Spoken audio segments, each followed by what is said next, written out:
Yaso bande kobala sume kolo Kongo lo sako kati na mabota na bino lo sako na kombo ya tata mpungutulendo tata kalunga yaso ete o bankoko na biso babelela ki nzapa nzakomba akongo mungali mvidi mukulu Mungu baba Mungu wa milele nzampi gaungu kalunga yaso tikete to pesa matondo pa ila nzambe tata yena pesi biso nguya mayele makasi poete to liboso na bino to pesa bino o tele bino mokolo na lelo nzambe tata batela moko na kati na bino kati na mabota na bino esengo ezali ete tozali na kati na mois ya avril tozako kobe ezali mois ya misala ezali sanza oyo ya solo mingi babi depuis le 6 que tata banaki mosala na ye le 6 to na kati ya mois d'avril donc ça dire que ezoko senga pe na moko na biso aluka koyeba misala na ye pe eza nini oyo abandi pe na mois ya avril eza na chance parmi nous bamingi oyo bayebaka tata oyo biso tobelaka tata kimbangu da ntungulwa oyo bayebi ete baluka nani bayeba boluka koyeba nani wana oyo tobelelaka tata kimbangu da ntungulwa azali nani tant tozokobisa bino bandeko toluka nzela ya tata toluka nzela ya bankoko na biso toluka nzela ya libiki bandeko ebele na kati na ekolo Kongo bamonaka yango on dirait maseki ndenge ke tosakanaka na biso toyaka wana mpona kosepelisa bino bomonaka biso mikolo nyonso te papa eza mosala makasi toyaka mikolo nyonso seko balobi ke antuka tata alobi ke non bana bayoki tika bango ase bayoki ekozala esengo mingi mpo na ngai po ete esenge nasala misala misusu omboka eza na poste ke tozala présent tosala misala na ye mais soki lelo toza kokangama kaka na mosala oyo tobelaka éveil ya conscience spirituelle eza très important. Spiritualité ya mutu yango nde esalaka mutu. Sans spiritualité nyonso tomonaka na ntango avec comme physique ebandaka nanu na spiritualité oyo ebombana oyo ezalaka na kati molimo etindaka moto asala molamu asala mabe ezali na cadre spiritualité na biso yango tobelaka bino bandeko ke ya solo toyaka po ete ke tona posa kaka ke tozalaka wana tolobelaka bino eza fatigant. Mais soki tozolemba yango te ezali ke non belela bandeko na yo lamusa bandeko na yo tinda bango lakisa bango nzela bandeko tozali awa tata alobi ezali lokola mama soso. Tata azali mama soso biso tozali bana mama soso tona l'exemple ya mama soso mama soso asalaka nini mama soso na ntango aza na bana na ye azalaka méchant na bana na ye na ntango vande déjà maki na ye avant yoke na oluka ozwa liki moko mama soso akotomboka mama soso akoboya ozwa liki na ntango mama soso azali abimisi bana na ye abimi kotambola kolesa bana akokende na bango abimi na tongo kolesa bana ekosenga na mama soso azonga na pokwa po ete akende kobomba bana bavanda. Me bolanda mama susu alingi bana na ye mingi. Mama susu akolinga te kombe zwa mwana. Mama susu alobi ale apandi atikeli bana bolia. Apandi atikeli bana bolia. Ekomaka nini na suka po ete mama soso poko ekoki bana bayebi te ke poko ekoki, me mama soso ayebi ke non poko ekoki ntango yefweni esengi tozonga na ndako. Bana misusu akita lokoso akolia te me mama ayebi ke ntango yefweni tozonga na ndako, n'est-ce pas? Oui. Mama soso abeta krine asinale bana nyonso tozonga. Maman soso a signalé 2 fois, a signalé 3 fois. Il y a un ça va signaler. Allez, toké. Là signalé a bandi ko kende, a bandi ko tambola. Bana ba bandi ko landa mama. Bana ya mama soso ba bandi ko landa mama. Ba bandi ko kende. Soki mwana moko umi bale ya lokoso bana ya soso, n'est-ce pas? Oui. Wale kosabi tete ngana kulia lukia kele ake na sa matiti aba na ulia choko mama na tanga pesa ka alerte na ye ke toke mama kotala susi mate abandi koke mama soso conserver bo reserver ko revoir te kotala ngo très bien mama soso le abandi kokende bo constater que mama soso akotala le susi mate aza kokende po eta sina la ke bana. Toke soki mwana moko mibale batikali mama soso akeiti akoti akoluka mwana wana te akozonga te keno bino botika neno abozelanga nekenela ndeko na bino o natikaki kuna te atikali naye soki kombe akoya pe soki niao akoya pe soki mbu akoya pe aza na force ta kozwa ya lei yake naye soki nyoka pa bano tambola pe akangi mwana soso akene mama etali ete po mama sinaki deja ke toke ndeko yebaka ke tango tozako betaka mbela oyo na tango tozako belelaka bino bozwa ngo sérieux po ete tozakoloba tango tolobi kaka tokende tozonga tokende wapi tozonga na ndako wapi ndako totongaki wapi na Kongo dantotila oya koyoka ayoki oya koboya ne koyoka ali tete kolongola bino na poke na Kongo na bino wana kuna ngabi lei ya kitoko na moni au na zamba batondolo banani tika ngana continue kolia mama soso akena bauyo bayoki ata mwana moko ayoki 1% sur 120 millions de Congolais. C'est 1% wana tokei na ye. Totamboli tokei na bango. Oya tikali matali. Yango toko betambela. Est-ce que tant toko betambela, boza koyoka? Bokoti na ambiance, boza koyoka? Bolandi misengo.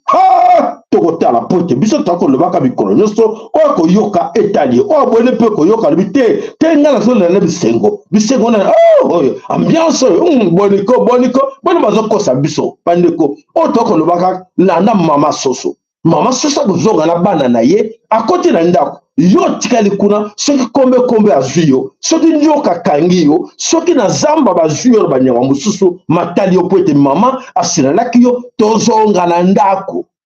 Retour au bercail, n'est-ce pas? Tozonga na ndako esike sengeli tokende kovanda na kimia na ndako na biso, n'est-ce pas? Matondo na onyoso ayoki na onyoso ayebiki ya solo nyonso ezali koya na liboso na biso toyaki komona mama aza kolobela biso mama Kongo aza kolobela biso na banzela na biso mama Kongo aza koloba tata kimbangu ja ntunguna aza koloba mama kipa mvita aza koloba nzambi mpungutulendo aza koloba abana bazoka te bana na unga na tiaki motema ona memaki bango na komema malema leboke na poto bo découvrir oyo poto ndenge ezalaka bana ngo tokanisaki ke bana ngo bango bakozwa na exemple na kati na nkanda po te balakisa bandeko mosusu nzela e bana ngo kutu bakoti na ambiance.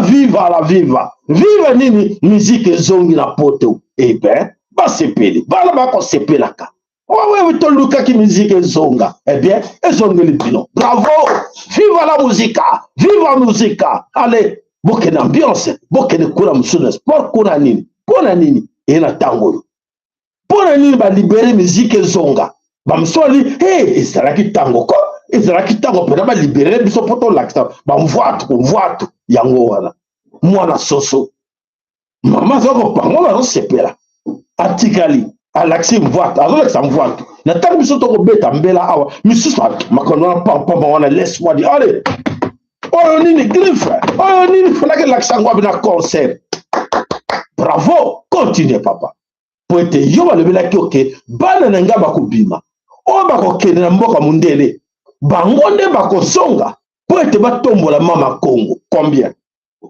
bazosiko koyoka ntango tokobelela boye combien bazoyokela biso combien bazolanda makambo tozolobela bango bana soso alors je sais que vous savez plus de 120 millions de Bena Congo oyo il n'y a que 1%. Il y a 120 millions de Congolais. 1% des hommes intègres. Oh, baza koyeba, baza conscient, na valeur na bango, na authenticité na bango, na bokoko na bango, na bonzambe na bango, 1%. Ndeko na ngai, parmi ces 1% wana, yo za wapi, quand le za wapi, bandeko tokoyeba. Allez, les 99%, on baza wana des inutiles, des insensés. Mais tout est ailleurs. Mais tout est allé ailleurs. Bazo se mama Congo soni partout baza kotambola. Bala na nini fio. Mbongo, lolendo, mituka, ba bien matériel. Ah, mama Congo za kotinda te. Ba oya ye bazoloba. Kaka 1% nde baza na koyoka. Les autres 99%, donc 99%, alors ceux qui font la honte aujourd'hui, il y a Mama, il y a Congo dans tout là, oh bah je sais, bah ça c'est pas nanou, bah fanatique, bah ça c'est pas nanou, ah tokotara, tokeba distinguer, biso ngalité, ngala zana pouvoir te, ya ko qualifier bila ko juger bidon, ngana pouvoir ata mokote. Yakoyeba ke yondeko yo za parmi ba 1% yo za parmi ba 99% 99% te ngaite conscience na yo na kati na mutu na yo yebaka sika nini yo zali lelo yebaka siko sabe papa sala lobi 1% na 99% ngana misala nanga ngana kotambola nanga ngana bisika na kotya makolo ngana ona kolobaka ngana o makamzo leka na Congo na ntotila ozo leka na mukili mobimba ngana zana rani na zana 1% to na zana 99% yo muntu kokoyeba ngaite mamsu na ko kanisa soki ngai na jima na ngabo moto na ko kanisa mamsu yo zana mamsu 99% nzoka te oza parmi ba 1%. Donc yo mokonde okoyeba wapi ozali oyoke ozali koyeba nyonso za koleka na kati na ekolo Congo. Alors beaucoup bayebi na bango valeur ya Bena Congo te, bayebi valeur ya mama Congo te, et bango bazo trahir mama Congo akonyokoma. Mukibi meza ko talme mais oyiba na mama wana te, mais comment ça sala mama na bango boy? Mais oyiba na mama Congo te. Oh, mais bango moko degil bazo trahir mama na bango. Ah bon? Abo bazo trahir ko oye bato ki me mazo mona ke bana bazo trahir mama na bango me bakolo banini mama ko mama na bino na tango trahir ye ba osala nini bazo tala bino na miso bazo tala biso na miso trahison na biso moko ba to sala ngo to trahir lan ekolo na biso ekolo ngo bele moko Congo yo trahir ngo poke ba adopter na ekolo mususu na mboka mususu bonzambe na yo yebi yango te. Oh tata tinda kiyo na kati na mukili oyebi yango te yo ningira te ngai kaka oyo bapaya bayaki nango ngai kaka nzambe wa bapaya nzambe bapaya eso yele tango na motema malamu bayelaki na yo yango po te ba action nzela ya tata est-ce que bango bayebaki nzela ya tata po to mona bilembo na bango bilembo bayelaki biso to komona ke bayebi tata te bayebi bonzambe te comment on ndimila bato bayebi bonzambe te. Bon, Nzambe bayebi yango te bango bitumba bayeba lobi ba prêter serment sur la Bible que non ne tuez point. Mais bango baza koboma kaka koboma makila na ko makila koboma na koboma. Mais oh, parce que bato ba yeba ke nzambe te ba yebi nzambe te. Donc c'est-à-dire que biso to yeba ke oui to se classer wap to zaraté ba arbre o esanga ba racine. Et donc la plupart d'entre nous ba comme baza ba race moko sans racine. Race sans racine. Ozali wana bazali wana, c'est lui que pour naye mu pepe na gauche à koi. Oko yana droite à mimiye. Oko sore te mu pepe zate telemi. So pepe tindi na sima keye. Donc azali lelo ako se positionner na ba point tout na gauche, na droite, na sa. Azoni azaka boy. Aninganaka. Oh, mon frère, viens chez nous. Il y a à manger, à boire ici à gogo. Viens chez nous. Chez vous, où c'est? La mosquée. Accueille. Viens chez nous les protestants. Nous sommes là. Viens chez nous. Accueille. Viens chez nous les catholiques. Viens chez nous les minzambi. Viens. Donc, ok, mais. Kakaboy. Babengue la gauche accueille. Babengue la droite accueille. Des arbres sans racines. Des races sans racines. Personnalité exaltée. Bon, moto exalté. Yakoyeba ke tenga na za mwana héritier. Héritier ya tata nzambe. Héritier ya tata kimbangu da ntungunwa. Donc na koko bi kuba koko sangate na mutu muswa mukini. Na bazo kosa biso. Bazo sakana biso na ba tukudu te ba reptilien. Ba reptilien bazo sakana na biso. Ba reptilien bazo ko manipuler biso ko na ba chien. Ba tuté ba nyama. Bah se déguiser, bah là tu poses sur la moto. Non, bah tout ça canana biso. Est-ce que vous avez un normal? Que bateau va tu te vas à nyama bah reptilien, bah on va là tu poses sur la moto. Et bah on va sortir ça biso. Non, il faut faire ça. Non, toi il faut faire ça. Toi il faut mentir comme ça. Toi il faut faire ça. Voilà des races sans racines, des arbres sans racines. Vous avez race moko c'est-à-dire toi il te pose un peu uta wapi. Vous avez bien moko de sika uta. Pour qui bon monte la bino, qui bon bino boboyi ango. Boboyi qui bon biso on est très sale. Ah mais bon ligit qui bon bino te. Alors ben arbre wana sans racine et ça facile à déraciner. Arbre sans racine et ça facile à déraciner. Ben c'est tout botala. O ekenda misisa mulaite. Okobumu vimba ni nango. So no pikolongo. Comment on n'a pas cité na kati na zamba, na kati na esobe. Et yana banzete o mususu mone pela kabaka na miso sibe ko chwa elongwe. Mususu mekaka o simba ye. Ai nzeto makase epika nzetango epika pona nini? Epika po izana barasini. Eza makase po izana barasini. Oyo simbango nzete wana eza makasi okomona ngoke ekoumela meme langeye banzete muswe kauki ba mama ko ya Kongo cha lo mususu wana papa nzete wana makasi oya ko boto kata ko mwaite bokati meme yango me barasine nango ezakaka bokati ngo eboti nzete yo ezala misisa epika nzete ezala misisa kenda. Donc nzete wana epika nzete wana eza ya solo ya pika yoza wapi oza nzete facile à kolongola to oza nzete ya pika kitavu ya koyeba kotia mutu na moto aiba pasi na ye aza wapi ndeko to tuni yo soki oza na rani oza na raba 1% oza na raba ya ba nzete zanga ba racine to oza na rani oza na rano yo mwana ya soso o akena mama na ye toza na ran oyo mwana ya soso a désobéir na mama na ye pour apesa ka la ya tikali ko luka ko lia yebaka luko yeba oza na ran ya bana nini oza na ran ya baras nini oza na ran ya nini yo moko yebela biso to lobi kaka tokei tobeti mbela na yango tant to ko beta mbela bandeko eza musala tata zo tinda lobela bandeko na yo bikisa bandeko na yo benda bandeko na yo to lobi to zali kaka 1% na mokili 1% ya bana o baza koyoka banani banelonga 1%.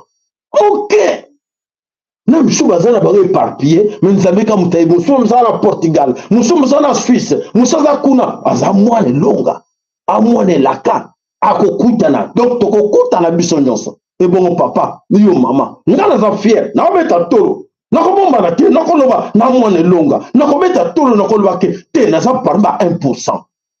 Musala nga na ko tande na za ko tambola na za ko mona na ko yeba ke te ngana za parmi bana ba ponami na parmi ba ponami ndeko tata ndeko mama oza wapi oza na classe de oza na rani ndeko na libite ko pesa nga réponse na lingi yo moko réponse mi pesa yo moko na kati na mutuna yo na kati na nzoto na yo na kati na motema na yo oyeba rani ni yo zali ya parmi ba o nyonso to meko cha to meko classer wana yo ni mtu koyeba biso to na posa teke yo pesa biso réponse ke te yo za na boy allez tokei bobiso tokei na bobiso to landa nano bakolo o baza na kati na mboka bazolo badini na otoko mona na kati na mokili allez toka na bango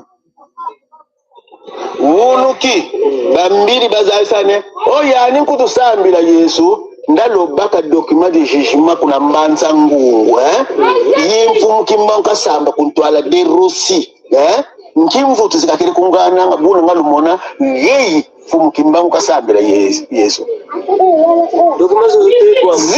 zina batukisa za weni bampangi ba eglise chrétienne kimangiste batukisa zina gapimiliye za weni betukulu tu bantu bakulu bamona ni mfumu kimbangu uzaisa kwa minde nebenu kinzambi kulunise kyari kibenu kakibetu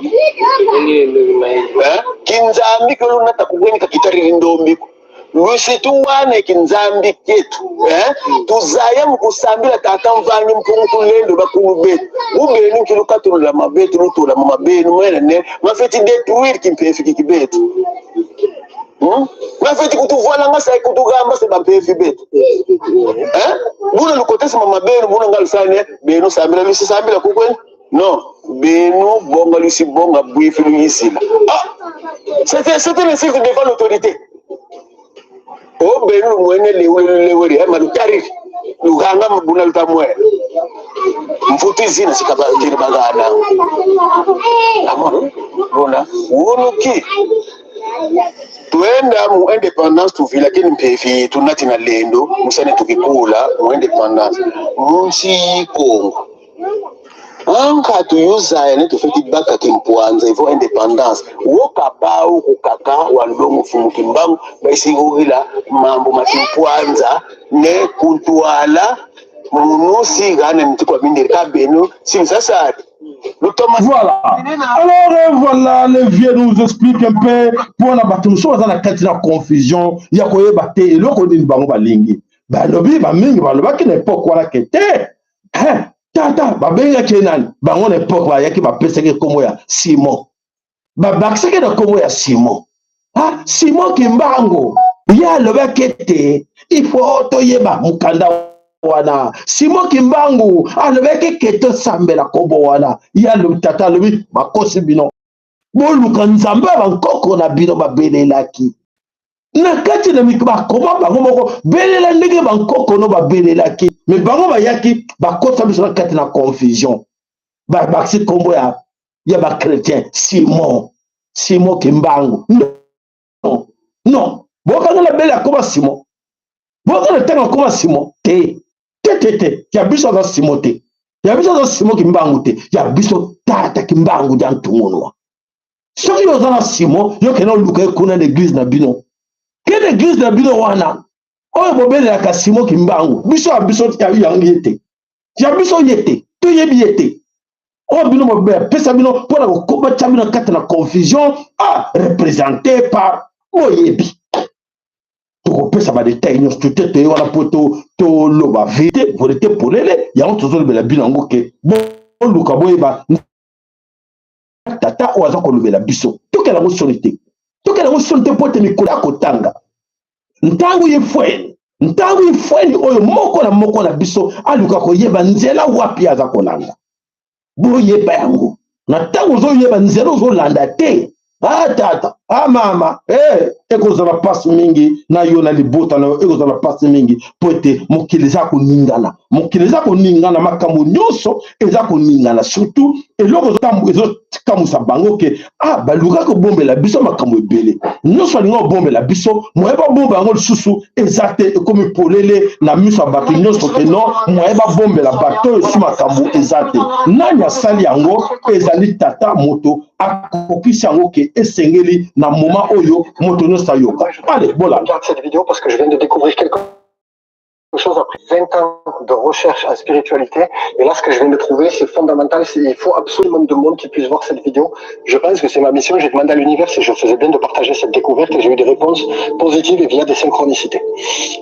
Là, comme tu as dû te rendre compte, il est en train de se passer quelque chose à l'échelle planétaire. Ok, les journées s'accélèrent, les éveils spirituels, on en entend parler de partout, à gauche, à droite, il y a un éveil des masses qui est en train de se produire. Et c'est pas pour rien.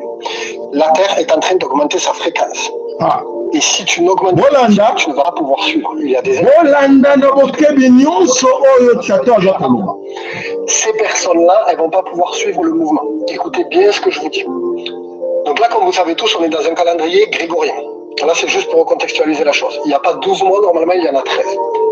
Petite preuve rapide. Quand Dieu veut rendre un homme puissant. Si la spiritualité te parle de près ou de loin, je t'en supplie, regarde cette vidéo parce que je viens de découvrir quelque chose après 20 ans de recherche en spiritualité.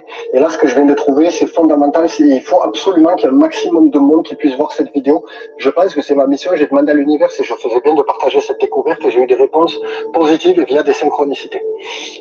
Là, comme tu as dû te rendre compte, il est en train de se passer quelque chose à l'échelle planétaire. Ok, les journées s'accélèrent, les éveils spirituels, on en entend parler de partout, à gauche, à droite, il y a un éveil des masses qui est en train de se produire. Et c'est pas pour rien. La Terre est en train d'augmenter sa fréquence. Et si tu n'augmentes pas la tienne, tu ne vas pas pouvoir suivre. Il y a des êtres humains qui vont comprendre ce que je veux dire, et il y a d'autres êtres humains, pour eux, ça va être du charabia. De 1% à 9%. Là, elles vont pas pouvoir suivre le mouvement. Écoutez bien ce que je vous dis. Donc là, comme vous savez tous, on est dans un calendrier grégorien. Là, c'est juste pour recontextualiser la chose. Il n'y a pas 12 mois, normalement, il y en a 13. Petite preuve rapide, octobre, 8, octopus, 8. Donc octobre, c'est le mois 8, normalement. Septembre, c'est le mois numéro 7, septembre. Donc ça s'écrit pareil que 7. C'est septembre, c'est numéro 7 plutôt que 8. Le mois 7 plutôt que 8. Et décembre, décimal. Donc décembre, c'est censé être le mois 12. Le mois 10, pardon, et pas le mois 12. Là, on ne suit pas les horloges lunaires, les horloges solaires et les horloges de la nature. Ok, on a tout décalé et là on est en train d'arriver à la fin d'un cycle 24 000 ans. Ok, chaque 24 000 ans, d'après les Mayas, d'après les Sumériens, d'après toutes les anciennes civilisations, il y a un reset planétaire. Et là, c'est exactement ce qui est en train de se passer. La Terre est en train d'augmenter sa fréquence. Ok, donc tous ceux qui vont suivre, ceux qui vont élever leur conscience, ceux qui vont s'élever spirituellement, ils vont suivre la montée de fréquence de la planète, ok? Il va y avoir une réalité, une nouvelle réalité pour tous les gens qui ne la suivront pas, ok? Donc pour tous les gens qui ne sont pas intéressés ni de loin ni de près à la spiritualité, ok? Il va y avoir un fossé entre les deux réalités. Maintenant, écoutez bien ce que je vais vous dire. Là, le but de l'intelligence artificielle, qui d'ailleurs n'est pas arrivée au moment où elle est arrivée par hasard, la conscience de l'humanité va s'élever. Okay. Et donc là, l'humanité a créé l'intelligence artificielle, qui a tout de l'artificiel. C'est une forme d'intelligence. Okay. Dieu, quand il a créé l'homme, il s'est élevé en créant l'intelligence de l'homme. Okay. Il s'est élevé encore plus que ce qu'il était. L'être humain est en train de s'élever. Et il va y avoir une hybridation des peuples. C'est-à-dire que là, on va commencer à mettre les puces Neuralink pour faire de l'être humain une race hybride. Okay. Donc en fait, c'est l'évolution de l'être humain, d'accord? D'être hybride et d'être croisé avec l'intelligence artificielle. C'est l'évolution de l'être humain, on peut pas faire autrement, ok? Il y aura les êtres humains qui vont accepter cette hybridation et les autres qui ne vont pas l'accepter. Ceux qui ne vont pas l'accepter, c'est ceux qui auront élevé leur conscience et leur fréquence donc en même temps que la Terre. Donc les amis, je vous en prie, essayez de rechercher et de comprendre ce qui est en train de se passer. On arrive à la fin de ce cycle de 24 000 ans. Voilà. Alors, mes chers amis, dans la vidéo, en fait, pour vous dire que il y a une autre réalité que nous devons accepter au monde et au bate bele baza na kati na bobungi bazo bateke ba oyo na lobelaki bino mikolo eleki na lobi pona nini AI intelligence artificielle ayez sikoyo. Il y a 3-4 jours passés, quand la chaîne na le baki ke bimisi intelligence artificielle pour créer confusion na ba faible. Pour créer confusion na ba faible na ba moment oyo bango ba bi que c'est fini pour na bango et ba bi que area verso eye area verso la vérité est là et cette vérité là balinko yo kangote pour confondre peu ba oyo baza ba ignorant 99% les inutiles ba ignorant de croire toujours qu'ils sont forts ba il faut créer AI intelligence artificielle et en ce moment là ça devient un peu compliqué. Pona yo mutu zala kondima ba koko na yote pona yo mutu ebi bonzambe na yote pona yo mutu zali déraciné eza passe pona yo bien tout ça koloba boza sans racine mu peuple ne se koyela bile ko ningisa bino oyo ne se koyela yo ko bouger yo donc ça veut dire que le monde bouge batebele baza koyeba teke eza ko senga pena que beaucoup na kati da biso to kota na profondeur ya spiritualité ya bobiso pona bo bateli pona bo ba koko ya biso ba batela biso tato to belela katata kimbangu aloba ke te ba oyanga ne touche pas ba oyanga bo toucher bango te et puis ça automatiquement puissance wana ko kotela biso et to yeba ko distinguer le bien et le mal. Puissance au côté la puissance bah quand il y a pour pulvériser et bah et faire la bango ah mais il y a juilloté pose la protection on a la protection là il y a tata mais ce qu'on a la protection ya oh bah ko bele la ka bah bobi no moko ba Illuminati ba franc-maçon ba reptilien bango ba zo sala mabe bango ba yela mabe yo zo ba ko ba ego simba yo ego détruire yo ego panza yo sans racine. Pour ça, les racines, on va comment? Mes racines sont où? Les racines, elles sont les racines, elles sont protégées ou pas? Et si minga na kata mokili ou pas? Mais yo sans racine, mon peuple te regarde yo. Eh bien oui, mais viens chez nous, tu vas bien manger chez nous. Viens, nous, on donne à manger, hein. Nous, chez nous, dans la mosquée, on donne tout, hein. Viens chez nous, dans le temple, on donne tout, hein. On va te donner le pouvoir, hein. On va te donner l'argent, tu vas être riche, hein.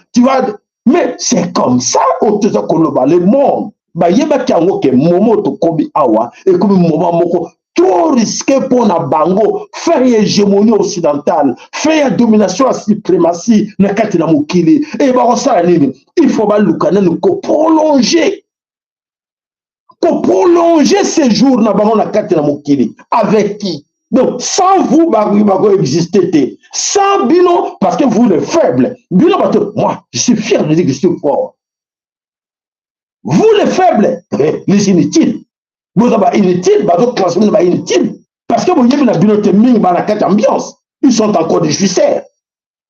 Concert avec ma kunate, tokena bisoke, tokena robina na concert, pakebina concert. Kuna musique, kuna nani wana koyeba te, chantre wana koyeba te. Tokena biso, tokena bina musique ya nzambe, pake robina. Kuna football, dans la distraction. Et ce qui est bizarre, ce qui est grave encore, ma s'il vous plaît, ce qui est bizarre que Bino bino bato sengela ki bozala baponami obo bima na bana na bino et sengela bino ke bozongo po bozala exemplaire na kati na Congo na totila mais vous êtes dans la distraction dans la distraction parce que la biso ah oui to coxé déjà 1% matondo 1% tout na bango est-ce que beaucoup de début c'est comme à 2%. Ce que beaucoup sont que oui, bien à Congo, c'est plus de 120 millions de Congolais. Tous à 2% seulement, autos à la banque longo, autos à la banque moussala, pour être mama Congo, à la poste à la bisso. Matondo. Ouais, yoki à quoi transmettre pas de connaître que oui, papa c'est un lobby, tout ça l'effort que, tout bakisa, tout comme à 2%, tout ça à 1%. 2% c'est bidon. Oh, tu as posé là. Oh, vous avez douté dans nous. Oh, vous avez servi de l'autre côté. Tata dans la poste à la bidon. Tata en la poste à la bidon. Tous dans la liste était.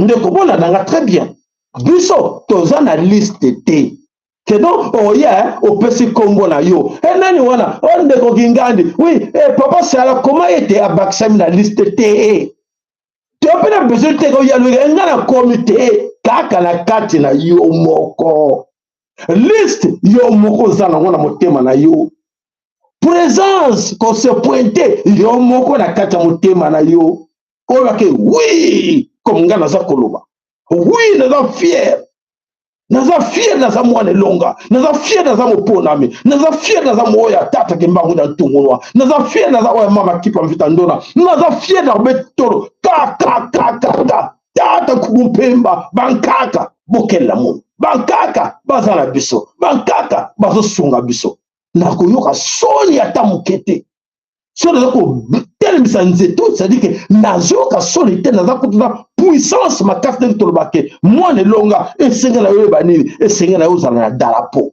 ya tata Kimbangu drapeau nini ozotelemisa ozoningisa obi nga naza fier d'être mwana tata Kimbangu dans ntungunwa nga narespecte ye nga nazolanda oyo azobisa ngai nga nasimbi mwinda na ye nazotambola naza kolakisa nzela na bankoko na ngai bakoko na ngai basimbi mwinda tozolakisa nzela toza wana tozolakisa nzela na bandeko ndeko keba ndeko tala mwinda yango nzela yango te kuna zonga te wale sobe kuna zamba te yaka boye mboka yango oyo yango nzela epuis epe na yo epe yango kombo nango tata Kimbangu oyo kobanga mutu te mpona kombo ya tata Kimbangu da ntunguno oyo aza na biso po te ne motindami ya tata Kalunga ye naza kotindami batela bana na yo batela bandeko na yo tata mpe kuna alobi na bankoko na biso boki bana na biso baza fier na biso bon tosala bango mpe plaisir totambola na bango elongo matona. Voilà bandeko na ngai bana somi kolo Congo otoko le bino butuna moyi alors tokei na koto yo ba mususu ba sweta koto mingi ba mususu ba raté te mais oh Patrice na lobi tozu combien 37 minutes et ça très capital on est ko loba eza ya motuya ozoleka otowala na osima ezaka poka ke boyeba nini ozoleka na Congo na ntotila et chacun de vous a ça la nini pour na koyeba ke ozoleka na Congo na ntotila za mabe eza mabe po ete biso tolandaki oyo baretire batindaki biso mpona kodétruire mama Congo et kodétruire mama Congo effectivement beaucoup détruire mama Congo aza kolela toyebi ke bapesaki moto na moto responsabilité na ye moto na moto zoki responsabilité na ye ya kokamba ya kosala nini po ete mama Congo asepela po ete bakoko ya mama Congo basepela tosali yango tosali yango te chacun de vous akoyeba ye moko mpe kaka ndenge toza koloba ke chacun de vous akoyeba kopesa réponse na ye ke oui ngai nasali mosala mpena mama Congo atindaki ngai batindaki ngai nazala tel tel wana oyo mama Congo atindaki ngai effectivement nasali yango na ndenge esengeli nasala mama Congo tata Kimbangu na ntongunwa nzambi mpungutu leno ye mukolo mabele aza fier na ngai po ete nasali mosala esengelaki nasala po atina ngai na mokili mpona yango voilà matondo ale tokei botala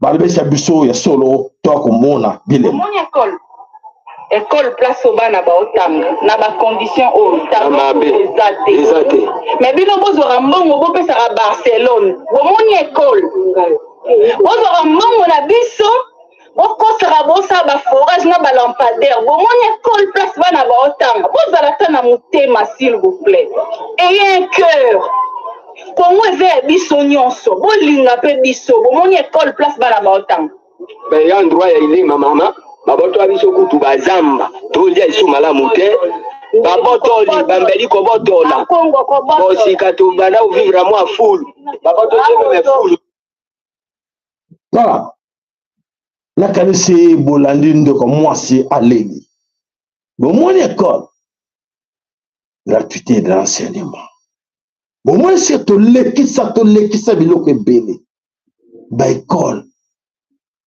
oyo age ya Pierre Taillé eza na lelo ekweli bana bana bakendeki classe bazongi na bapota bana wana baza kolela babukani bana bake kokota na kati na libulu mpona koluka mabele ya kosala classe na 21e siècle bake na libulu bazindi na kati na libulu 5 bana bakufi bakei d'exemple ebele ekole bana bazotanga na kati na mai ekole bana baza na kati na kamwa banzete moko bikemike batieka bavandi wana bayebi tableau te en 21e siècle.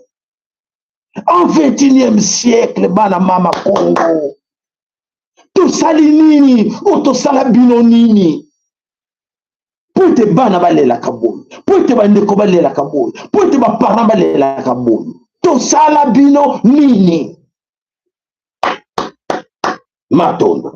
Voilà bandeko bana some kolo Congo ya solete na kanisi ba oyo banso ba ko monaka misala o eza ko sere bana kati na kolo Congo biso zo la kisaka bino poete moko na bino lobi awanga na teke na yeba ki na ngate na mona kite o yeba kite o mona kite o ye salamaki botala toke wa toke na kati na Congo dans totila to luka image yo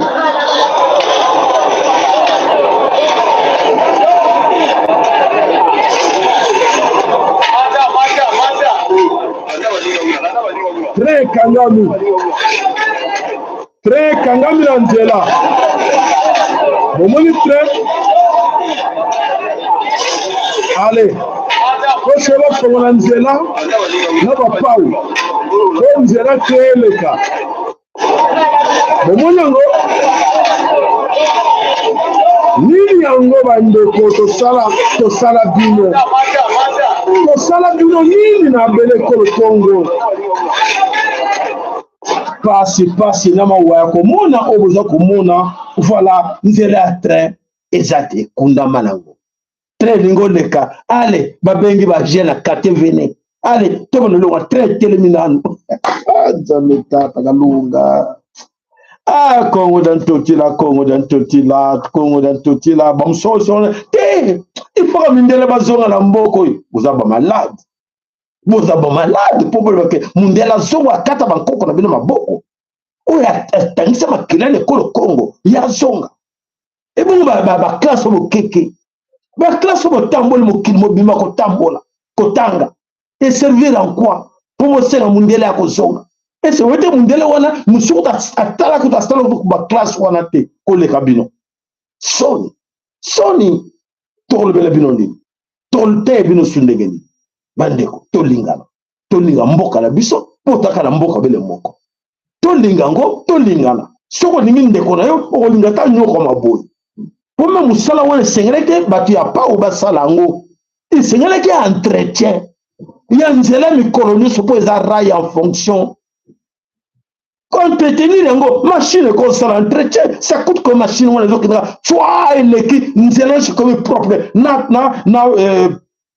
na pression ne pumoli mazelo nyonso na seconde tala soni ya boy tala soni très bon yeba kite tie bane kula ke esia na zo kende nzela za sute mabele kanga nzela soni en 21e siècle bandeko na ngai pasi na mawa komona ondi sto komona na kati na Congo bandeko na ngai kaka ya pasi na pasi tozochela bino pote moka wanga na te lobi ke non toyebaki makambo wana te boyebaki te oyeba crime oyo nyonso koleka na Congo boyebaki te bon bosengelaki nani alakisa bino kaka biso tolakisa bino bon biso mpe tozoya kolakisa bino yango ale toke wapi tomoni wana toke mosusu wapi na kati toke na kati na mboka Bukavu na kati ya mboka Bukavu kuna epai bandeko bakotunga na kotungisa bandeko wana mpe eglise mpe eza kaka d'église ezali distraction peut ezali na kati na Bukavu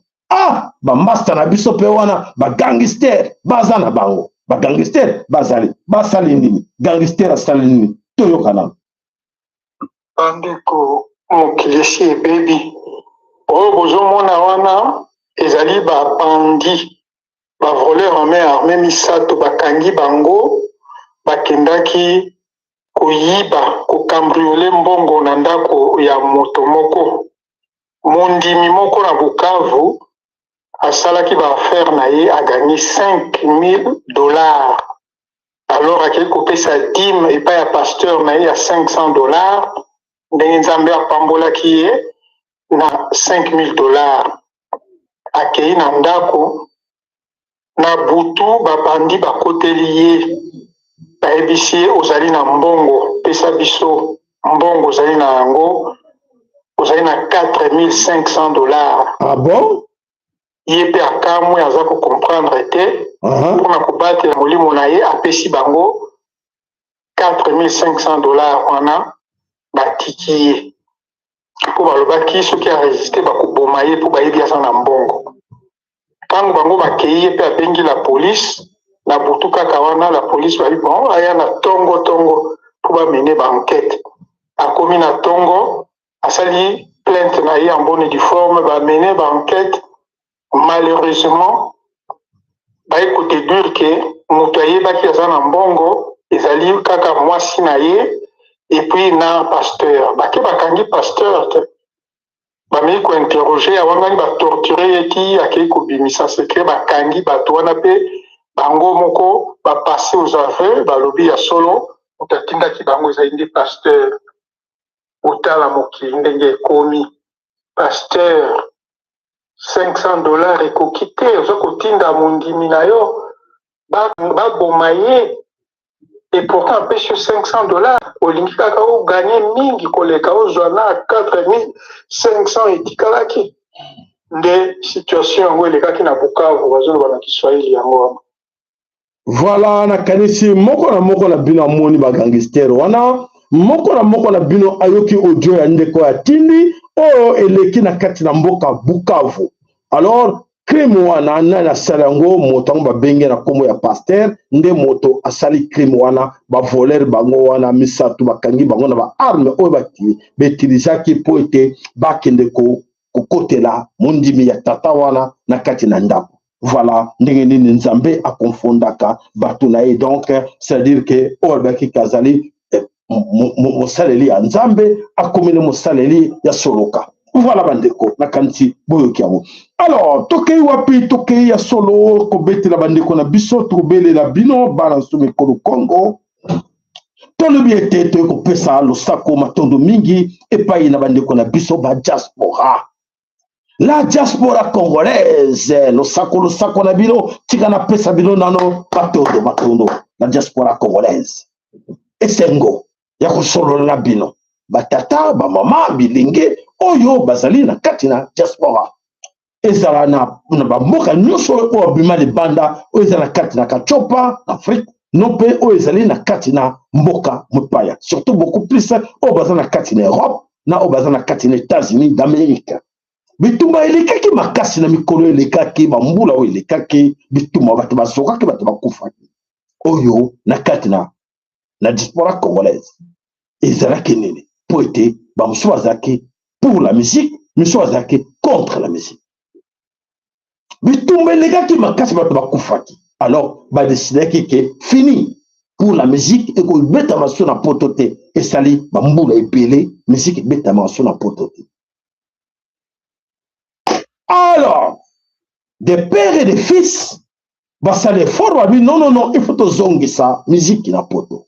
Bravo, musique zongi na poto. Et c'est goto banako luka, et zongi li biso. Et c'est goto banako luka, et zongi na moment oyo ponani. Et c'est goto banako luka, tolbe que bravo, vive la musique, et si kabo ba débloquer musique, c'est très bien. Après, on tout là. Oui, musique zongi. Tomi tuna moko na kati na biso. Esika yo zali. Ndeko na ngai. Zala to interpeller yo. Ndeko zo kanga kitala. Yo muto sepela ki musique zonga. Depuis zongi, o baxi combien na compte na yo. Depuis musique zongi, osganini. Totuni, question de bosangwana, tala besoin de réponse na binote. Yo mo pesa réponse, biso taba jité pour to sambi bino. O pesa réponse. D'accord, et ça divertissement, oh plus, to y bien, oh et na area verso. Area verso, bah lui peut que, allez, area verso y ok, il faut tout ça l'effort que musique est zonga. Pour la ligne, bah, ce que c'est on a area verso, pour te ba, oh yo, Bah, que les gens sans musique, bah, on a conscient. Bah, ben Congo, Bolanda, s'il vous plaît. Bien, on a besoin de poto, Bolanda. Bien, on a besoin de monsieur, bah, jouisseur, Bolanda. Bah, ambianceur, Bolanda. Bah, musicien, Bolanda. Bah, fanatique, Bolanda. Musique, zongi. Tout cette famille, tu encourager, bino, et zongi. Pour biso, tagina bisona. Et là, comme côté. Je sais que tu as na kata milliard musique mais tout monde qui est rendu mauvais service na baté belé pour conscience des ravités na bat ba congolais parce que ba nzambe tata na ba encore ba tina ki biso mission na kata na poto mais mission ngo to beira ngo to foire na mission ngo to comme na biso ba mvoa to comme ba sengo ba juster bon lui té zonga alors mes chers amis ba toyo oyo ya basoloka bareptile basepele makasi basali fort era bato bazalaki na sese ebele po ete musique ezo entre autres esali esengo mpa na yo te be na congo musique ezongi eza mpo na yo te bonanaka bien boaki distrait musique ezongi epesi esengo na baoyo bayebaki ke era version ye et que vous découvrir beaucoup de choses cachées. Bayebaki que vous voyez ma kambo ebele na tango oyo ya vérité zo alors faut pas distraire bino. Distraction plus. Pona nini bolanda. Pona nini bino ba bena Congo. Pona nini bino ba bena Congo vous êtes visé.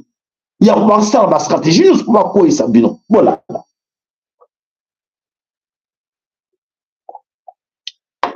Ba quoi ça bino?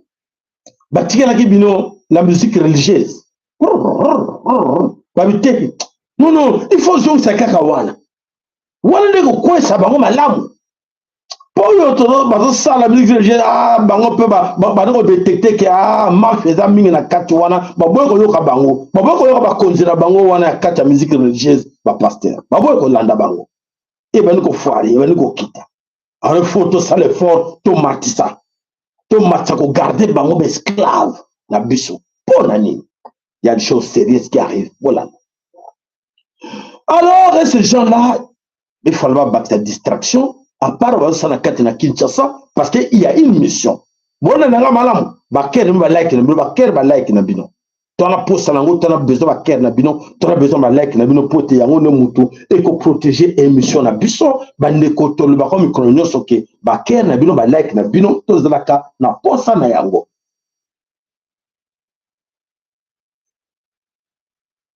alors ba ndeko bolanda na bokebi nyonso soki ndeko moko azalaki na bobungi benga ye loba landa yako landa yo moko papa sala zoluba pour ezana bato ça ba ke baza bakengeli ya mpata bakengeli ya batrupo na tango ya moni na musika ko sene bandeko même na banya mezali ale banya makwa bakimi ba onyoso pote ya mona ki baninga bazo dodo baza distrait na kolia mais ya zo tala ka musika mo bandeko bola les choses qui arrivent chez nous ba créer une distraction alors biso moto réfléchissons s'il vous plaît bana ce bana Congo. Alors maintenant, dans ce moment, le temps où tu as c'est un moment de vérité. Moment que nous sommes la conscient. Peuple, nous sommes le monde dans la conscient. Il y a la biso li bosso. Il y a que non, nous sommes distraction. Mais biso va bâtir biso distraction. Vous avez compris? Va bâtir distraction. Pour l'année. Donc voilà comment va salir tout votre distraction. Oh non, c'est comme va biso dans les abîmes. Oh yoto comme la qui distront plus. Beaucoup de la carte malheur à vous. Malheur à vous parce que vous avez qui dit bas. Malheur à vous parce que vous y avez été pour nani ba mati ba bakisa ko distraction ba bakisa distraction longo la qui ba zongisi yango. Pour nani. Et donc, vous allez comprendre pourquoi Bena Congo, diaspora, Batibina 4 en distraction, en ce moment où Batu soient préparés, Nini, Bakoluka Koyeba, Bazakoluka Koyeba, Cap, Ole Sarabino Cap, 2030, 2050. la vérité, expliquer 2030, 2050, qu'est-ce qui va arriver dans le monde? C'est CRS. Ma kamunyoso que ça m'a bé surtout dans mboka mindele. Ok, diaspora. Il y a mboka mususu. Oh baza conscient.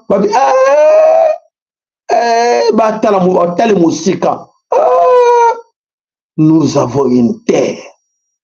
Bon, on en a très bien. Nous avons une terre là-bas. Tozana ma belé. Le Kamba ma belé. Tata. On n'est pas la gâté. On n'est pas la bissoté. Imaginez-vous.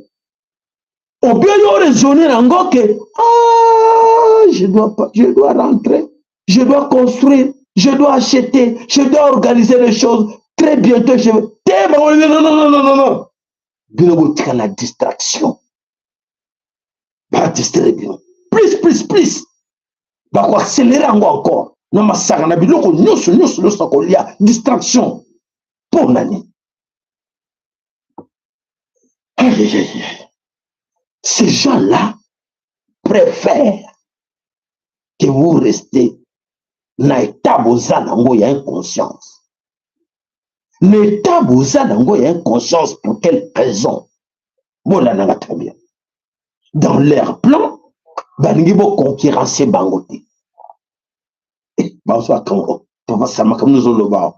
Ils vont concurrencer Bango na Nini. Bolanda. Aïe. Donc, c'est-à-dire que bon concurrencer Bangote, bazo ko écarter bino na kati na compétition. Na bana na bino.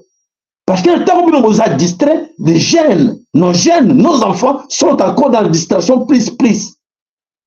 Donc, baza écarter na kati na compétition. Il y a cap wana 2030, 2050. Alors, il y a des gens non répétant moi. Bana na yo, bana na biso. Bana kata distraction. C'est mon fils, qu'est-ce que tu fais ma fille? Qu'est-ce que tu fais pour chez nous là-bas? Ah papa, mais moi je suis bien ici, non? Moi j'ai mes enfants ici, je vais rester ici papa. Toi aussi toi tu penses à ça. Toi vas-y, nous on va rester ici. Hein, ouais? Ma fille, mon fils. Papa ngana koloba. Papa loba. Ah ben oui, et bon yo mort papa. Exemple nous allons pour Théaban. Alors mes chers amis, voilà. Vive la musique, vive le foot, vive la religion, vive la politique. Pourquoi? Et ça ma branche à distraction. Et ce que bien la porte, ma branche on les a bien connectés. La milieu la biso, bazako, quoi alimenter ma branche on a ma casse. Non bon moni. Musique zongi. Alors, tout le monde est bilan. Voilà, aujourd'hui, vous êtes tous manipulés, vous pensez que va créer une distraction parce que que vous avez la carte, tout ça. Malheur à vous, parce que vous ne comprenez rien. Alors, je vais vous expliquer. Alors, quand vous êtes distrait, Hollanda, maintenant ça devient sérieux. Quand vous êtes distrait, et vous oubliez que vous avez des terres. Vous oubliez que votre terre là, et on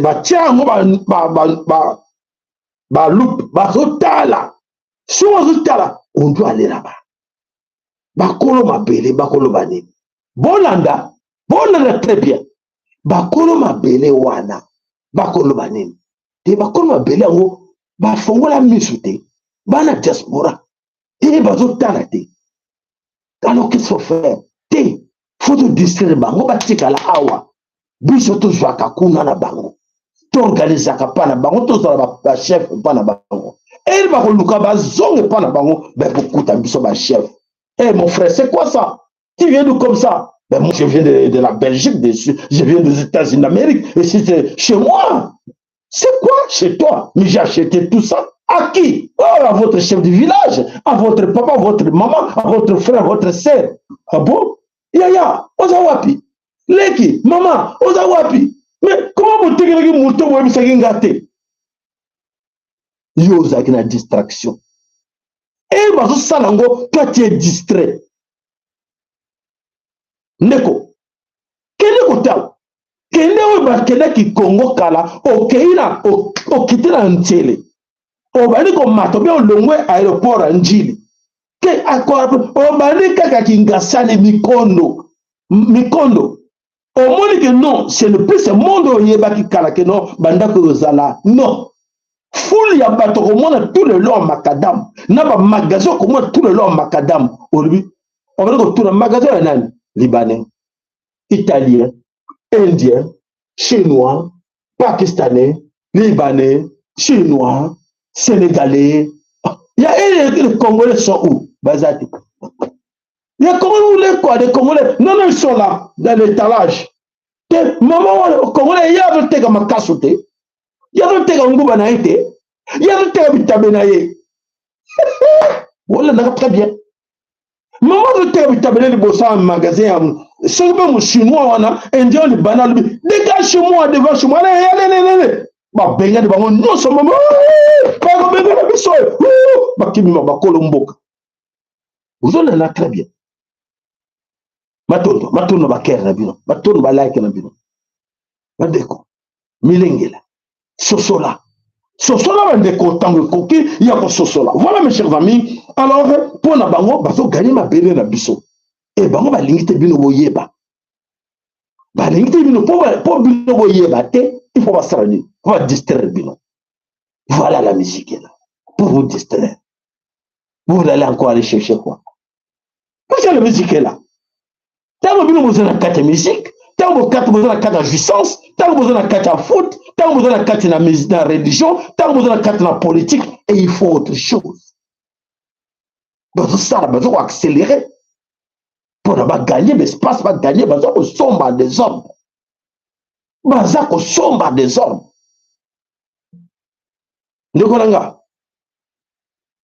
Koyamu comme surtout ko condamné papa c'est là on a bien gagné son enfant d'ailleurs na kadi pour beaucoup parmi vous bazana kapoana bazana rawana ya 99 ya munene pourcentage belebo bon on a chance bon pourcentage belebo 99% ah binopère bon na bino quota 1% papa ba sekayo ne kamote traverser.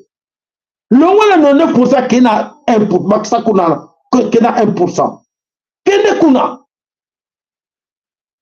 Papa, biloko mnyo c'est l'équipe parce que vous avez distrait. Vous avez distrait bilo bandaka. Na banzelo na tangi. Na bandako nga na tangi.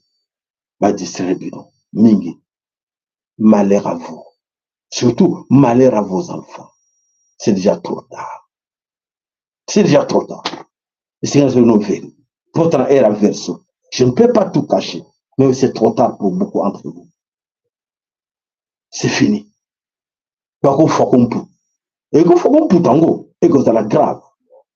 Et que c'est la grave pour les esclaves. Esclaves, bako limbi saote. Même encore qu'on bako limbi saote. Parce que, batine que la diaspora pour découvrir. Pour servir Mboka, au salaire en moté. 2, on reconnaît que Banco qu'on a été. On souhaitait qu'on continue à nous à bêta que Banco qu'on a au film. Vous comprenez là? Et que ça n'a pas se pour nous. Pour mingi, moi pas fond la bino ngweza kité. Pour vous balek balek karaboto cité. Vous balek balek kaloko finga bango. Yamba tike bino na chercho bozala. Bon qui vérité, bon la terre. Bon la terre makamoyaka nango.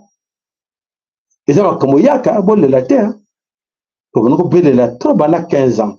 Pour moi c'est to komi. Moi c'est to komi na mingi par bino. Bon négligé. Bon no yo ke côté bimi kuna. Et côté bimi kuna bon moi c'est to komi. Ba monsieur a crié que la musique c'est bien. Ah balonga kuna ba combattant tout fi wana balonga kuna musique zongi biso to biso bina kana biso. Obina kia. Obina kia. Matondo. Voilà, bandeko bana sommet Congo, tant que vous êtes bien, rêvez-vous. Et ezalaki pote to lakisa bino nzela bamosusu bayokaki te bazalaki bakantoki bajaloux na bango balandaki tondolo na kati ya zamba. Alors tondolo na kati na zamba miziki ya zamba ezalaki elengi. Allez, continue bocontinue yango tokotala ndenge nini mikolo ezali koya. Allez, on attaque wapi toke na kati na mboka minutes eza ebele. Alors toke na kati na mboka wapi na kati na mboka Sud Kivu. Na kati na Sud Kivu bandeko bana some ekolo Congo toye ko apprendre ki ya solo depuis boyokaki ma drone betaki na kati na Kavuvu pardon.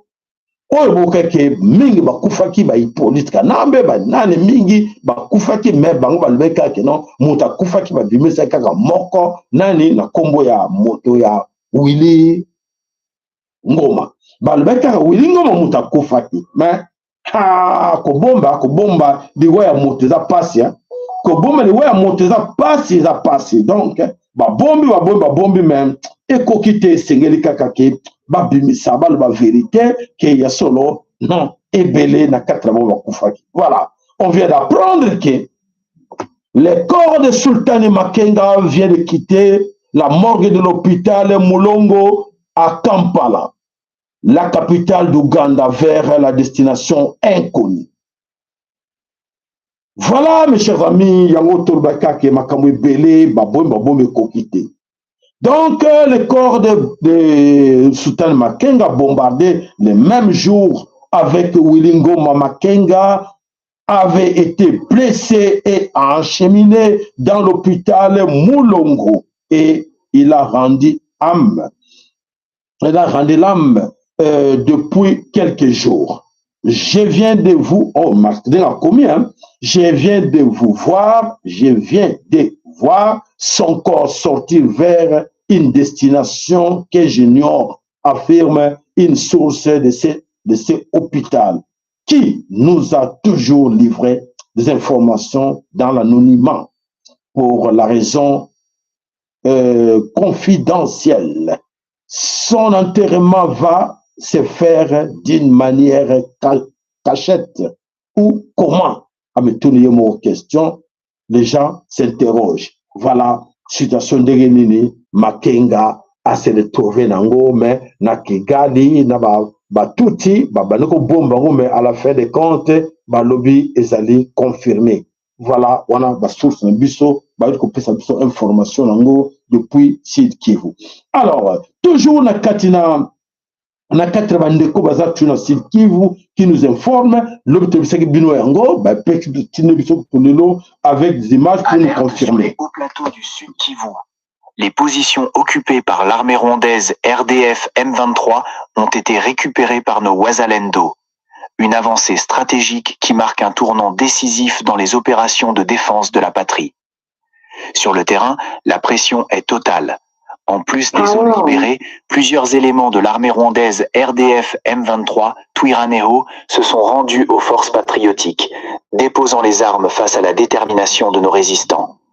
Le bilan est sans appel pour l'ennemi. Plusieurs sont morts lors des affrontements.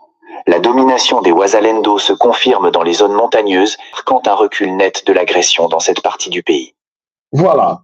L'information est là, vraiment, signaler Bisson a tiré une image que oui, on a le lobby, confirmer Bissango que oui, exactement, et le Kindenge wana na katina plateau ya Fiji, oyo bokomona bango nyonso bazali ya kolela bayebite quoi faire na makambo oyo ezako yera bango liboso po bazala ka bakta na confusion bazako kantake bazo tomber vigilance ya ba Congolais nzokate ba Congolais bazana protection ya mama Congo, protection ya tata kimbango dans tungunwa oyo azali kokengela azali kobatela mboka na ye alobi ekozala batalizete malgré ba corps na bango nso ba signa basi ba seda mais tata zo compliqué bango ko ezana bango compliqué même ba j'ai bazo sala pona référendum pour mener pays na référendum pour être ezala ba population butuba loba ba population oyo bango bazo créer wana mais eko certé eza pratiquement impossible malgré batu bazo kansana ndenge na bango ba biti mapeli wana eza sacré. Voilà. Donc voilà la situation. Tout au pays des hommes intégrés. Au pays des hommes intégrés, on a pensé nini na onyo sozo de kana 4 mokili. Tout gana tuyo kadamba. Pas peur d'entreprendre. N'ayez pas peur d'entreprendre, il faut vous lancer. C'est dur, souvent très dur. Vous allez trébucher, vous allez souvent vous retrouver à genoux. Comme diraient certains, profitez, faites une prière, appuyez sur la paume, relevez-vous et marchez toujours. Et même ceux qui ont de l'emploi quelque part, ne vous en tenez pas seulement à votre emploi. Cherchez à investir, cherchez à développer quelque chose d'autre en parallèle. Parce que depuis, comme je vous disais, notre génération est dans un système assez complexe. On nous a peut-être appris qu'il faut juste avoir un emploi, un bureau, et on s'assoit et voilà, le salaire tombe à la fin du mois. Ça ne peut pas vous rendre heureux, ça ne peut pas. Votre salaire doit servir à développer quelque chose d'autre. Nous sommes militaires, moi je suis entrepreneur aussi depuis quelques années de cela, en tant que jeune. Nous avons essayé, nous avons vu que c'est dur, mais la plupart du temps, lorsqu'on persévère, on peut finir par se frotter les mains. Donc je vous encourage à ne pas vous décourager pour ceux qui sont en train de chercher. Voilà. Alors, mes chers amis, en résumé, qu'est-ce qu'il faut retenir dans ces messages? Dans ces messages, ce qu'il faut retenir, mes frères, c'est-à-dire qu'il faut créer les emplois. Créer les emplois, eux, que Dieu va gêner pour se retrouver dans le sala. À la place d'aller cacher l'argent dans les paradis fiscaux et qu'on ne serve à rien. Voilà le message de M. Ibrahim Traoré, au hasard qu'on passait dans la carte de Burkinabé.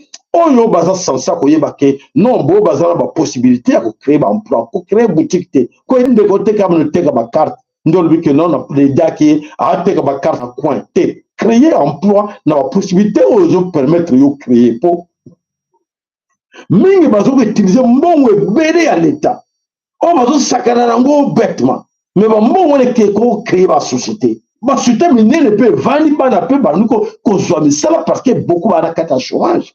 Nous avons toujours compté aide au développement, aide extérieure, qui va mindele ba aider biso. Mais biso mo tona ba million, to ko tika na mboka mindele. Voilà. Voilà. To lingi mboka te. Voilà kuna na ba pays muso te. Bost créer emploi. Bref, message les angoan.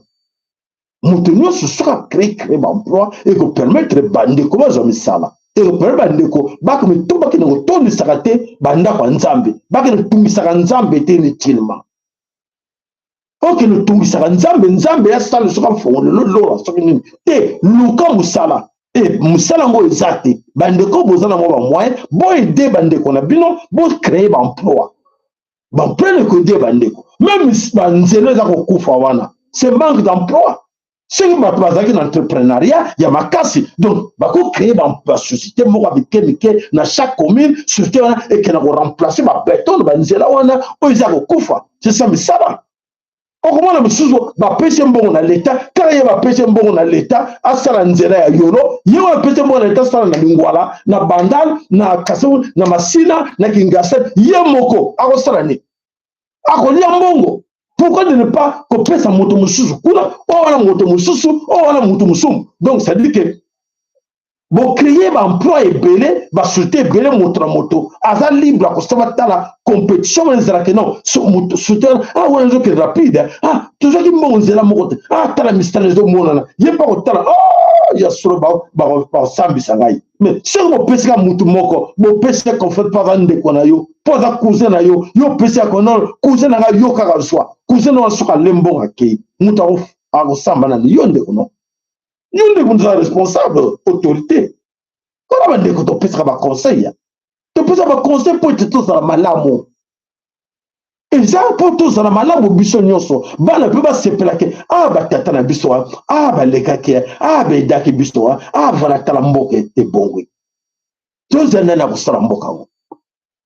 Ou bozo, c'est la nani, parce que responsabilité, c'est la bino.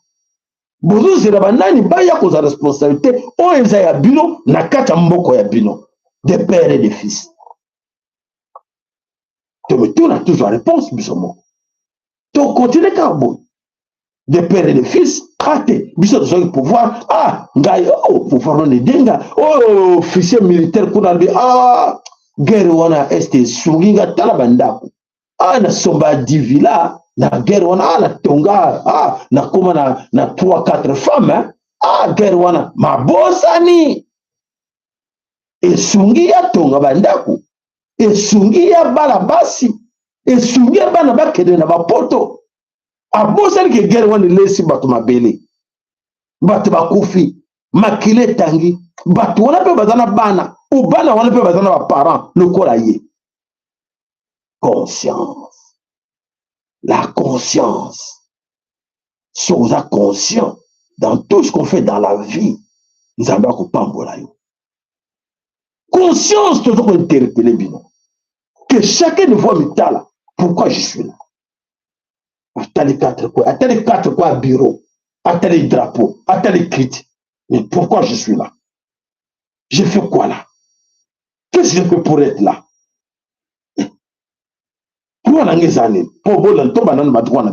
Ah, je suis là, devant ce bureau. Ah, na CVB. Mon droit c'est quoi? Pour les souhaiter un autre banana droit. Les gens droit na yo. Ah, je mérite un salaire. Ah bon, je mérite une voiture. Je mérite d'avoir tout. Mais pose-toi la question aussi. Ton devoir, c'est quoi? Pose-toi la question. Au talib droit, tu as tout. Ah ben oui. Oui. Ah ben oui. Je mérite ça. C'est mon droit. Et ton devoir? Ton devoir d'être là, c'est quoi? Parce que quand c'est ton droit, c'est l'État qui te donne. L'État qui donne, c'est l'argent des contribuables. C'est bien bon, tu mérites, n'est-ce pas? Oui. Et quand ça devient ton devoir, c'est pour la nation, la population. Ils ont aussi le droit de mériter comme toi. Ils ont aussi le droit de dire aussi que, ah, mes droits, j'ai mérité mes droits. Grâce à qui? Grâce à ces messieurs-là, qui est dans ces bureaux-là. Grâce à lui, maintenant, j'ai du travail. Et grâce à lui, maintenant, j'étudie très bien. Grâce à lui, que je monte dans un bon bus là pour aller au travail, à l'école, tout ça. Grâce à lui, regarde le pays, comment il devient. Mais grâce à eux, regarde-moi. C'est là. Oh, grâce à eux, regarde. Il y a plus de délestage. Grâce à eux, ah, voilà, il y a de l'eau potable. Oh, je suis très fier d'être dire que je suis congolais. Oh, bon, ben, je suis bien chez moi. Mais c'est ça. Droit et devoir. Yo so lingi kaka ezalaka na côté na droit, ba musulo boy côté ba droit na bango, pour tindango ba musulo bénéficier nango wapi na ba mboka ba paya, ba ndeko na commis malédiction. C'est condamnable. Et en ce terre et en verso, quand tu te comportes comme ça, n'oublie pas, les karma existent. Alors, ces karma, quand ils ont frappé yo, et qu'on risque que banana ou pas foutre, on peut ça conseil. On peut ça conseil, bandi. On a les mappé biloté. Je vous aime bien. Mais on soit quand ça contre bisoté. Si on a contre bisoté, le bel est non, non, non. Il dit la vérité. Il faut changer comportement, la mentalité. Si on change le comportement, la mentalité, moi, le mouton, la zate. Mouton, quand vient, on soit zate. Mouton, jalousie, mon ninga zate. Ici, moi, jalousie, oh, parce qu'il est député, regardez, roule dans ça, faut mouton, tu prends, ah, faut mouton, je te la joue, je me pourquoi? Ah, c'est un mandat, c'est son travail. Laissez-lui faire son travail. Pourquoi l'envier? Parce qu'il fait un bon boulot et vous êtes tous satisfaits. Vous avez un bon transport en commun, vous avez l'électricité, vous avez de l'eau potable. Qu'est-ce que vous voulez encore? Ils font leur travail. Acceptons-les, c'est comme ça, ils doivent gagner plus que vous autres. Alors, ça va tout pour vous. Mais si vous s'arrêtez pour les autres, c'est là où ça devient un problème. Si vous s'arrêtez pour bénéficier, tout pour toi, rien pour les autres, là, ça devient un sérieux problème, mes frères. Maintenant, ça va comme ça. Au moins, il va y longa. Au moins, réflexion, il va y longa. Tata zakati la bisona kati. Tata zakati. Bankoko to beta kambela to bino bazoloba. Bankoko baloba à travers biso. Kolela na bango yango ebiba kana munoko yanga. Kolela batata oyo bankoko oyo yango boyo kaka. Tana tila kabino boye. Bankoko oyo kolela na bango yango boyo kaka ebiba kana munoko oyo. Soko saleli yango. Bako pambola yo, bako ya peme na yo, bako sunga yo, bako lakse nzela, bako batela yo. Tata kimbango na ntunguno, ako zala peme na yo. Ako batela yo ba menace nous sommes mokili. Ko c'est ça, bobiso ndango wana. Bobiso yango wana. Tolinga naka, tolinga. tolingana mboke kotonga matondo na bino toyeba apprendre qu'il paraît que ceux qui a un coup d'état na kati États-Unis d'Amérique tomoni ba image ba tete mais tozana sir na ngote voyons voir montre que bino makambo toza sir na ngote ezate voilà moto tiela bino ngo ezate mais baraki biso qu'il paraît ba militaire ba jeu kuna tout ça boy bande goso toujours ba renseignement tout que non eza faux et musu bazo confirmer ngo que oui ba militaire ba occuper déjà Maison Blanche mais restons là calme on verra bien Nicolas Akoya, comment on sa biso information avec précision. Zaba pombola moko na katina bino. Alors, Kembo ya tate de la katina bino, ndeko, rien n'est encore trop tard pour vous autres. Vous avez encore la chance de passer l'autre camp pour n'aba benga au peke. Mwana elonga, mwana elaka, tata sepela. Bankoko na ba sepela. Botosika. Bamba senka botosi. Les consciences na yo moko etinda yo la botosi. Biso obligé yo. To forcer yote to na filmu na simi filmu tambeta bino ni filmu zate kele kakuna wale bekabo na sambeli na simi mbeli kona kata maboko na saloma be poto yoke ngate po finginga non so finga ta droit na yo finga pour comprendre nga bien te c'est liberté d'expression na yo finga no ngai bueno ko tala ngai kene ko tala makamusu c'est ton droit na ko yina yo te ndeko na ngai o nous sommes to commettre ndeko mususu changer maloba te na kati mutu ezala te na mutu eleki dako yina yo te po bisinga ke yo zali de l'autre côté nga te c'est ton droit pas par la force ko ya ko lana nzela kana zoloba ngana ko na force pour yo mo conscience na yo e ko yeba ke te makam papa zoloba et c'est à solo ngana za nani pona nini naza na bota mawana pona nini eba nkoko nanga banani racine explique bino nyoso ya ke na ba détail muke pona que bino que to force bino nzela ngote mais to benga ka bino nzela bo solo ngo wana pote moko na bino landa nzela ba nkoko na biso pote ya ngota nzela libiki ba to ba ke na libiki na biso te ba yaki nde pona ba bebi sa nyoso banda ba kota ya ko bebi sa ko bomba ya ko boba ya ko détruire biso comment to le ba ke oui te va changer na bango te wenzaki bakoko na bango mais bazosala baplan toujours po te ba détruire kaka biso ils ont compté jusqu'à présent comment tolanda bango kembo tata kembo tata kimbango da ntongo na sunga bana fungola bana miso fungola bana matoyi bakoka koyeba oyo babombisi bango oyo balia bango mabe tata longola na kati na bango bankoko bosunga mpe bana bosunga bana balongwa na kati na nzela wana bobungi balongwa na kati na nzela yako koluka kozanga botosi epai na bino na sengeli bolimbisi na baoyo mingi oyo bazangaki bino respect oyo batosaki bino te bankoko na sengi bino liboso ya bato nyonso bozokanga na sengeli bango bolimbisi na sengi bolimbisi na baoyo nyonso bayaki na lokuta po te babungisa bandeko mosu nzela na sengeli bino bolimbisi epai ya tata Kimbangu na Ntunguma epai ya tata Kalunga alimbisa bino po te mabele ko Congo beleke biso division wana biso profiter nango te bango profiter nango te ko bo solo ya tata nzamba pambola moko na bino na mabota na bino asunga bino apesa bino encore o esangi na kati na bino po te boluka nzela na ye nzela bankoko na bino bo fungolela bango bandako bo kota wana kati bandako to luka nzela ko zonga rien n'est trop tard et si votre continent te tira 4 ans to banda 2030-2050 4 tika na biso na 4 ans wana nzamba pambola moko na bino sunga bino Alex bino subo accélérer nango ko perdre le temps de konanga sur ma conseiller yo pena que je dois faire quelque chose pour Mama Congo sala n'hésitez pas à repambola yo mato ingeta ibobo ibo